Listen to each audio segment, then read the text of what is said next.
Hello Internet, and welcome to my live reaction for Fairy Tail 100 Years Quest, Chapter 112. When we last left our heroes, Natsu and Suzaku were having absolutely no progress in their fight with Suzaku. They weren't, doing bad in terms of how much damage they were taking, but they were also dealing no damage to Dogramag whatsoever. It was just a matter of time until they lost. And so Selene told Happy, because I guess he was just the only one around at that point, that Dogramag's power comes from these 72 orbs scattered around the labyrinth called the Dogra Cores. Gajeel picked one up earlier, though we didn't quite realize the significance of it at the time. And so now Selene has taken Happy to where the bulk of Fairy Tail is, and has also added separate portals to where Lucy and Virgo are and where Loxus is, and is going to use all of them to find and destroy the Dogra Cores. That's sort of their stated plan, though whether or not Fairy Tail will really agree to go along with Selene, given everything Selene has done, kind of remains to be seen. So with that said, let's dive right on in Chapter 112, A Quiet Wish. On our picture here is of Natsu and Suzaku, sort of back to back, kind of animosity towards each other. There's a sort of comic book POW background going on. Happy's got a superhero cape to add on to that.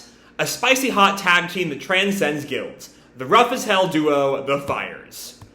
And we open not with Selene and Fairy Tail, but continuing the Dogramag fight. As Dogramag, rushes at Natsu and Suzaku, and does actually hit them. Last time, it didn't really feel like he was doing a lot of damage. There was the one bit with the stone fist. But beyond that, it felt like he was largely just sort of toying with them. Here, though, he is very much on the attack, knocked the two of them off across the battlefield. And Suzaku is just starting to, freak out. Impossible! Even with two of us combined, we cannot win! No matter how many of us there are, our attacks do not face him. But Natsu just sort of blows right past that. Where there's a will, there's a way. But Suzaku does not quite believe that. Is there, though? And Dogramag is just taunting them now. Is Igneo really so obsessed with a wimpy kid like you? I've known him since forever, but he's one weird dude. Igneo was a weirdo who liked humans too. Like father, like son, I guess. And Natsu reacts, I'm his son, and no one's gonna be a bigger weirdo than me. Alright, Natsu. And Suzaku kind of rightfully calls Natsu out there. Just where are you trying to assert your dominance? But Suzaku then sort of more seriously turns to Dogramag. And you are a strange one yourself. You built a labyrinth whilst feigning death for 100 years. But Dogramag responds, nah, I really died for a bit. Elefsaria. Who would have thought a human geezer could be so powerful? I let my guard down. Elefsaria killed me. Okay, so he did die? We don't normally get just straight-up resurrections in Fairy Tail. We get, a lot of not actually dead, or old tiers like time rewinding from the Grand Magic games, but not a lot of you were dead and then you weren't dead, like Dragon Ball or something. So that's an interesting little bit, that Dogramag described himself as actually being dead. And Natsu doesn't really focus on that part, just questioning, is that old-timer really that strong? And Dogramag goes on, but I didn't die for free. I ate his dragon-side's heart and returned to the earth. That's an interesting little line from Dogramag there, too. The idea that, Elefsaria at this point has a human heart and a dragon heart. I had figured that, most of his inner organs would, have, one-to-one counter... his heart in his dragon form is the same heart as his human form. Though now that I really think about it, would that be the case? I guess I would just assume, if I'm going into the anatomy of human to dragon transformations, his heart would just grow large enough to pump blood across the much larger body.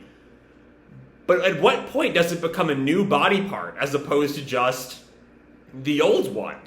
I don't know. That's an interesting question. Anyway, his dragon-sized heart turned to the earth. After I ate his heart, I miraculously woke up. It was another chance at life. I lived with hardly any power. To build my power within the earth, I regenerated my body over 100 years. Okay, so this seems to be getting somewhere near Elisaria's question when he returned to the real world about why Dogramag was building the labyrinth. Especially as Suzaku goes on, suspicious.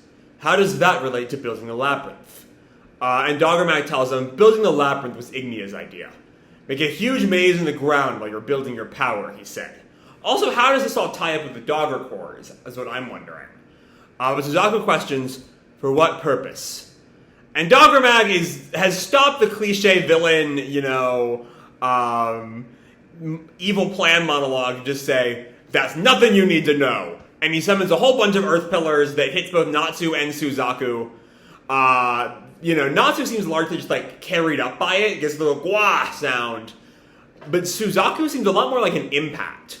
Natsu seems to have clutched on to the rising pillar. Suzaku was injured by it. But Dogramag goes on, Natsu is off limits to kill, but anyone else is fine.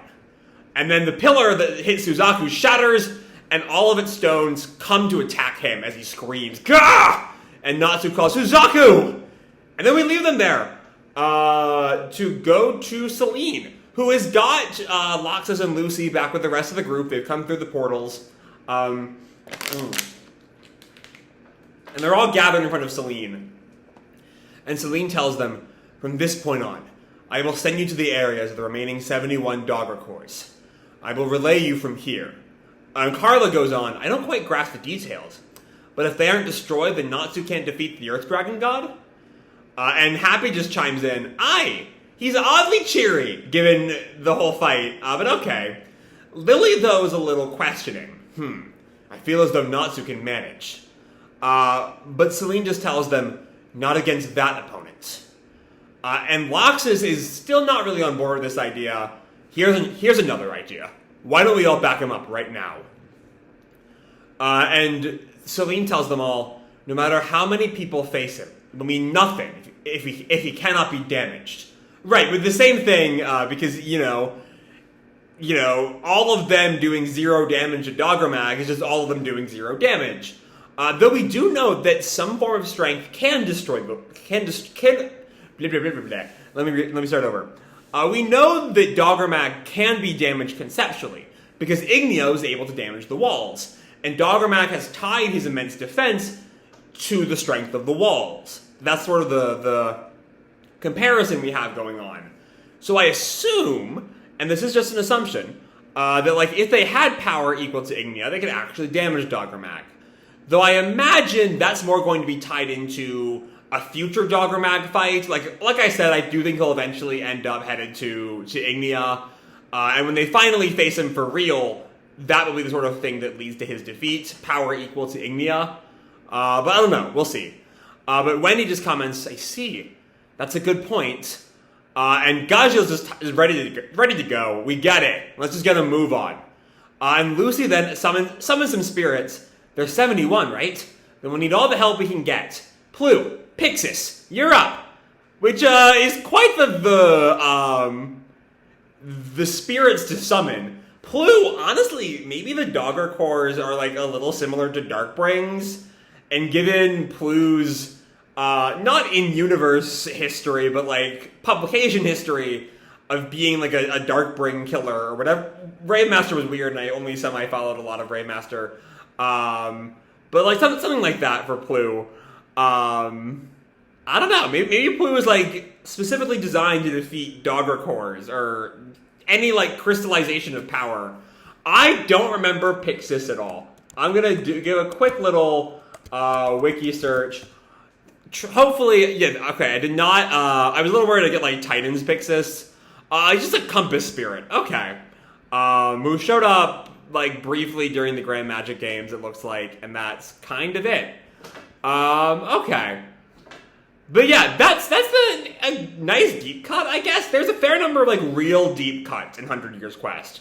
I'm thinking back to Urza's initial confrontation with Kyria sort of hinging on the magic eye thing from her deep backstory. And now we have Pixis, who showed up one time 400 chapters ago, and now he's back. So, good for him, I guess. And Pixis points the way, as Lucy comments, looks like there's one that away.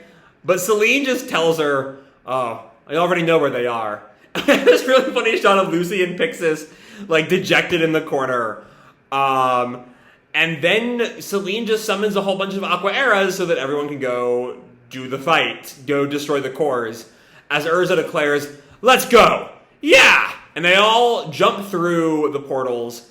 But right before he leaves, Gray looks over and sees Selene barely holding on to life. And he shows her compassion, which is maybe a little more than she deserves after everything in Elantir. But he asks her, hey, are you alright? And Selene tells him, I have enough strength left for this.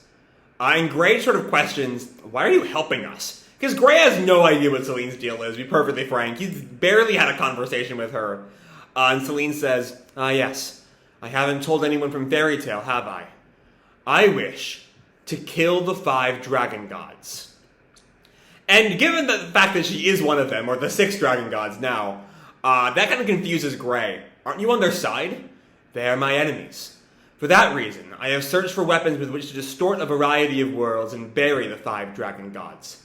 Whether it was whiteout magic, a band of dragon eaters, or the ancient weapon, as per Elefseria's disembodied heart.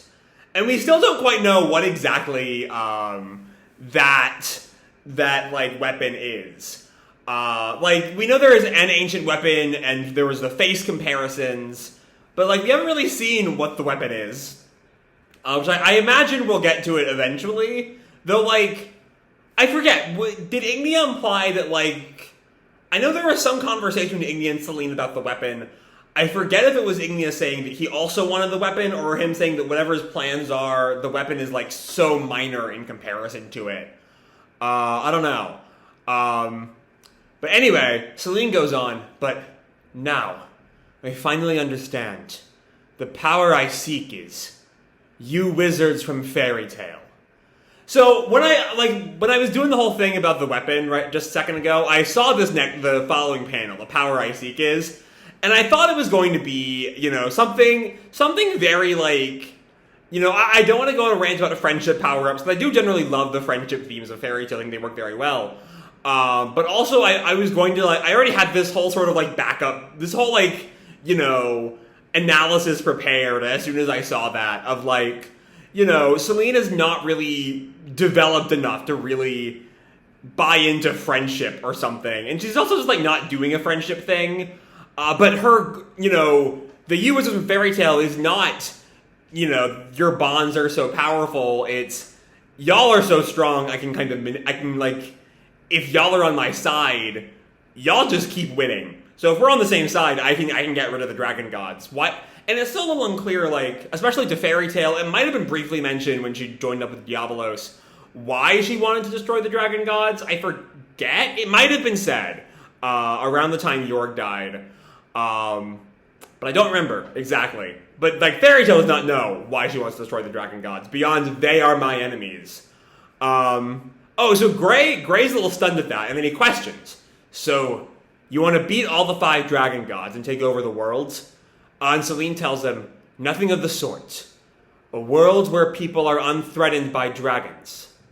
I wish to live quietly as a human, while viewing the moon with a drink in hand. Okay. I don't think we had... we knew... I do remember her Diabolos bit explaining, the Age of Dragons is over. And I think I kind of read that monologue as, her just sort of ushering in the winds of history that are already coming. Just, having history, get a move on or something. But the way it's framed here, there's a very kind of, normalcy to it. She just wants a quiet life. And, the interesting thing to me is that, I'm not quite sure how that meshes with what she was doing at Elantir, I'm not sure becoming an all-powerful despot, or whatever was going on in Elantir. We didn't really spend a lot of time in the grander society of Elantir. But, an all-powerful dragon, either as a ruler, or just the kind of dragon in the mountains that everyone was scared of, doesn't quite mesh with that. I don't know.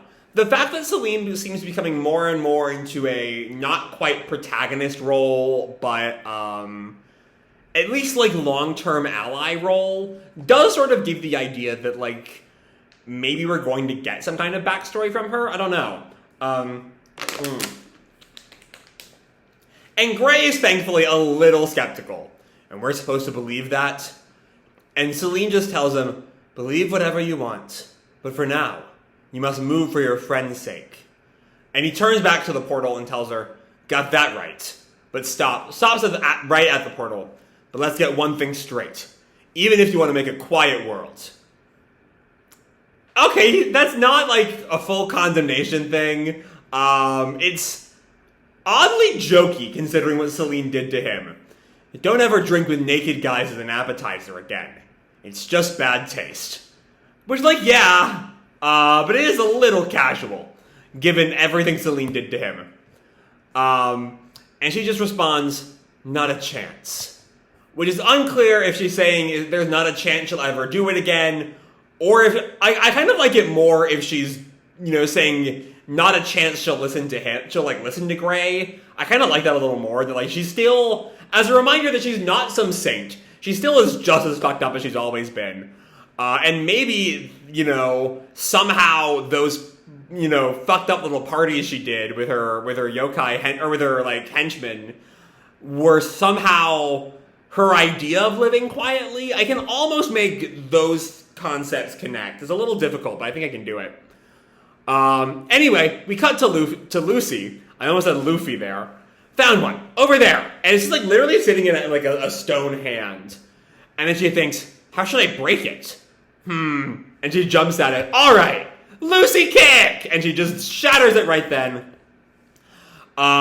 Wendy destroys one with her sky magic. Urza cuts one in two. Gajiel just punches it. That's 5 down so far total, if you count the one that Selene destroyed last chapter. We see Happy, who just like throws it on the ground. Carla gives it a kick. Lily finally getting to do something. I'm trying to remember what all Lily did during the Haku fight. I don't think it was a whole lot. That was largely a Wendy affair. So he gets something to do by just smashing a core. Plu doesn't use his horn to do it. He just sort of stomps on it with his little baby feet. And Pixis just throws it. He's mad. And Selene notes, 62 left.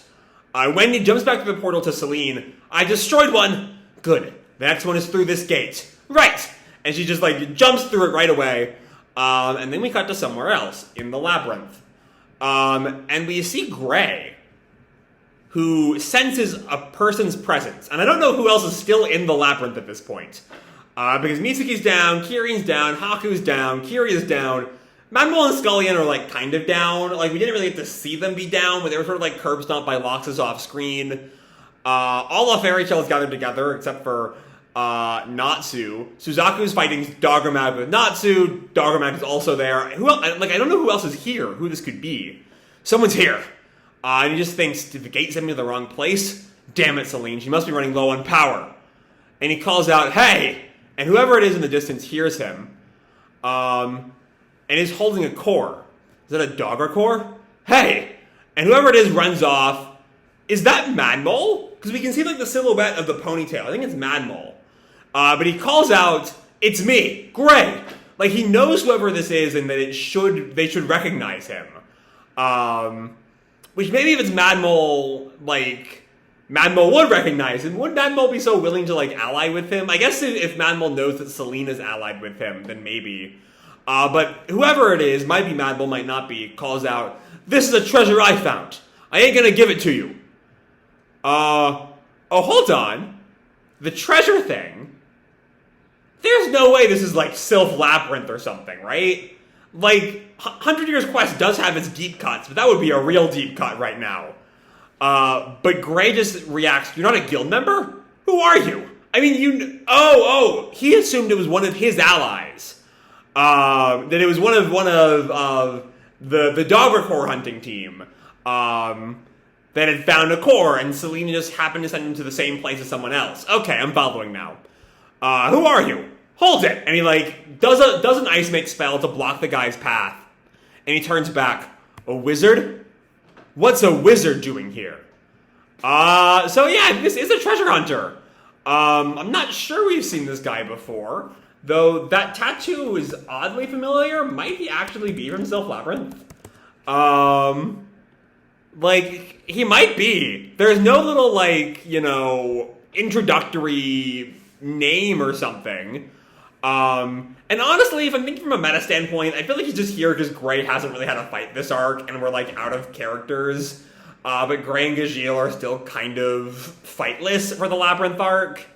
I don't know. Let me see. The three we met at, are these the Sun Village guys? Drake, Hiroshi, and Rala? Yeah, they are the Sun Village guy. This is not Drake. Hiroshi, maybe, honestly. He kind of has, no. Like, his face is not, it seems a lot thinner, and the eyebrows aren't right, I don't think. So I don't think this is Hiroshi from Sylph Labyrinth, that would be a deep cut. And then there's Rala, who this definitely isn't, no. Okay. And Gray just turns to him, that's my line. Who the hell are you? And that ain't no treasure. To be continued. Okay, so, alright, so, three scenes here that are really important. First is the Natsu Suzaku Dogramag stuff, where we get a little bit more information about Dogramag, though some that is deliberately kept from us by Dogramag's own admission. You know, he's not saying why he built the labyrinth, that's still a bit of a mystery. Though we do know that it's somehow tied in to Ignia's plan, whatever that plan is. And also, that would, like, my confusion from last chapter still stands as to what exactly, from Dogramag's perspective, what are the Dogra Cores supposed to be? Because they, you know, Selene used the word sealed his power.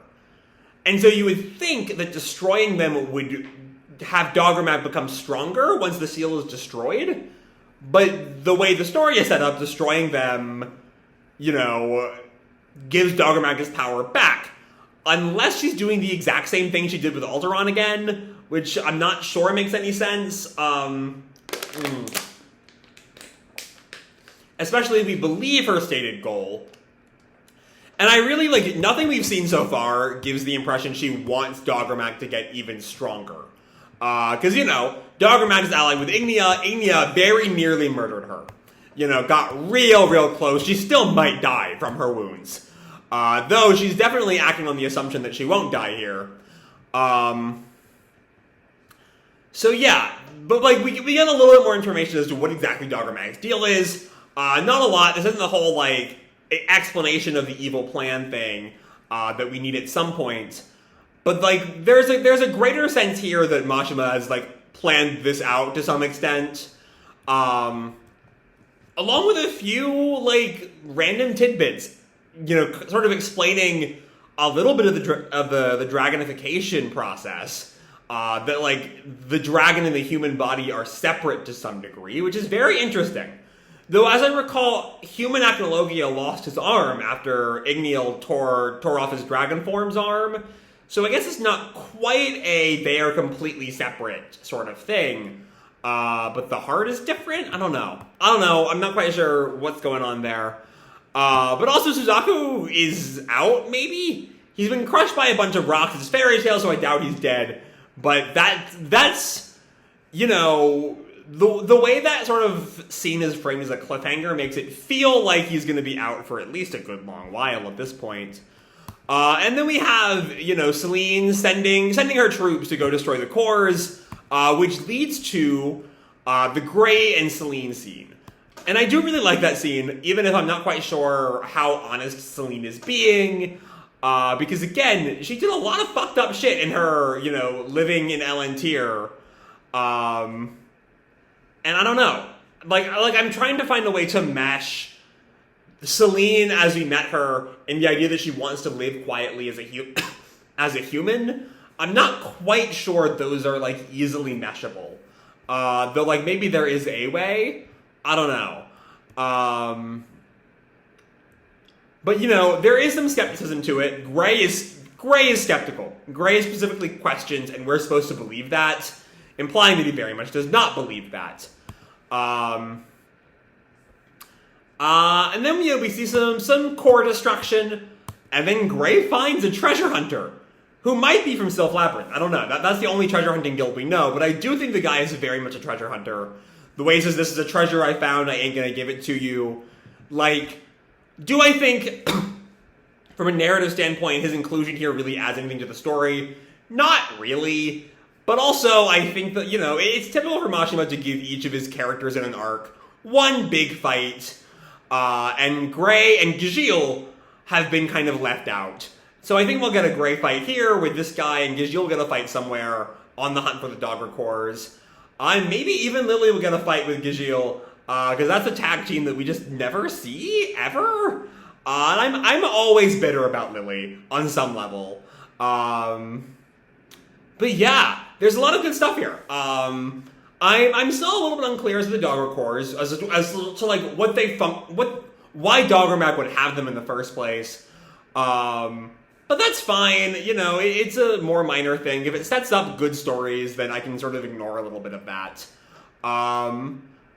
But yeah, we have Gray and this treasure hunter guy. The Gray and Selene stuff, honestly, is the highlight of the chapter. That sort of conversation between the two of them. And I'm curious how Mashu is going to sort of expand. Maybe that dynamic will get explored a lot more as we go forward. Or what that will say about Gray and Selene in the future. Gray or Selene in the future.